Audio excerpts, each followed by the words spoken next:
ఇప్పుడు నిన్ను కాపాడడానికి ఎవరు వస్తారు? ఆ చారునా? దాని చాప్టర్ క్లోజ్. రవి నీకు తెలుసా, తనకి నెప్పని నేను ఇంజెక్షన్ చేయించుకునేదాన్ని, తనకి చేదు ఇష్టం లేదని నేను టాబ్లెట్స్ వేసుకునేదాన్ని. అంత ప్రేమగా చూసుకున్నాను. తన్ని నేను చంపుతానా? రవి, ఇప్పుడైనా చెప్పు, మనం పెళ్లి చేసుకుందామా? అది ఎప్పటికీ జరగదు.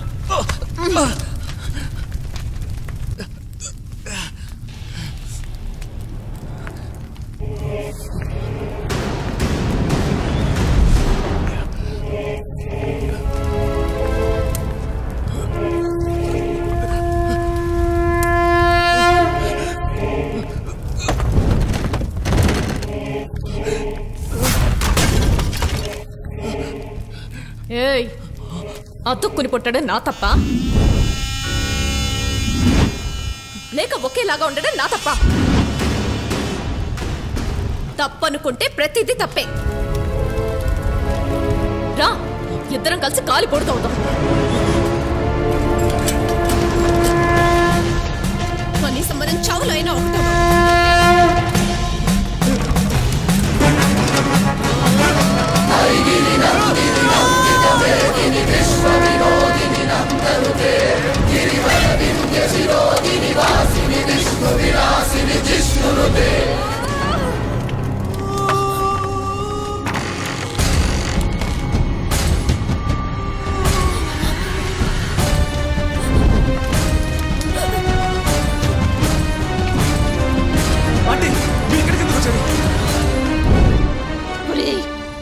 నువ్వు వాళ్ళ జీవితాల్లో ప్రవేశించకుండా ఉండుంటే ఈ పాటికి నా ఇద్దరు కూతుళ్ళు నా కళ్ళ ముందు సంతోషంగా ఉండేవాళ్ళు. నిన్ను ప్రేమించిన పాపానికి ఒక కూతురు బలైపోయింది, నా రెండో కూతుర్ని బలి చేయమంటావా?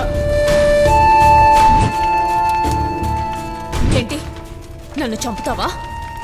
రా. ఎప్పుడైతే రవి నన్ను ద్వేషించాడో అప్పుడే నేను చచ్చిపోయాను. నువ్వు చనిపోయావని నేనెప్పుడూ సంతోషపడలేదు. తెలుసో తెలియకో నీ చావుకి నేను కారణమయ్యాను. అది తలుచుకుని నేనెంత బాధపడుతున్నానో నీకు తెలీదు. నువ్వు నన్ను చంపేస్తే ఇక మీదట నాకు అవస్థ ఉండదు కదా. రా, నన్ను చంపు. నీ నిశ్చితార్థం రోజు లత నాకు ఫోన్ చేసింది. సంతోషంగా జీవించండి అని మనసారా ఆశీర్వదించాను. ఆ రోజు నుంచి మొదలుపెట్టింది నన్ను మంచం పట్టేలా చేసి మీ ఇద్దరిని ఇక్కడికి రప్పించింది. చివరి వరకు కలిసి ఉందామని చిన్నప్పుడు నాకు ప్రామిస్ చేసావు కదా. రా, కలిసే ఉందాం. రా చారు, రా.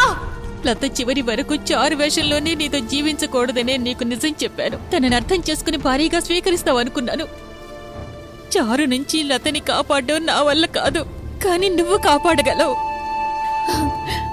మీ ఇద్దరు పెళ్లి చేసుకుని కాపురం చేయమని అడగడం లేదు, నా లతని కాపాడమని ప్రాధేయపడుతున్నాను. తనని కాపాడు, నన్ను అనాథన చెయ్యకు రవి.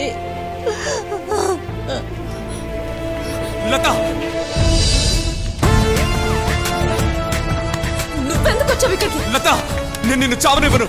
చారు, లత 2 సంవత్సరాలు నీ పేరు చెప్పి నన్ను మోసం చేసిందని తెలియగానే తనను అప్పుడే చంపేయాలనిపించింది.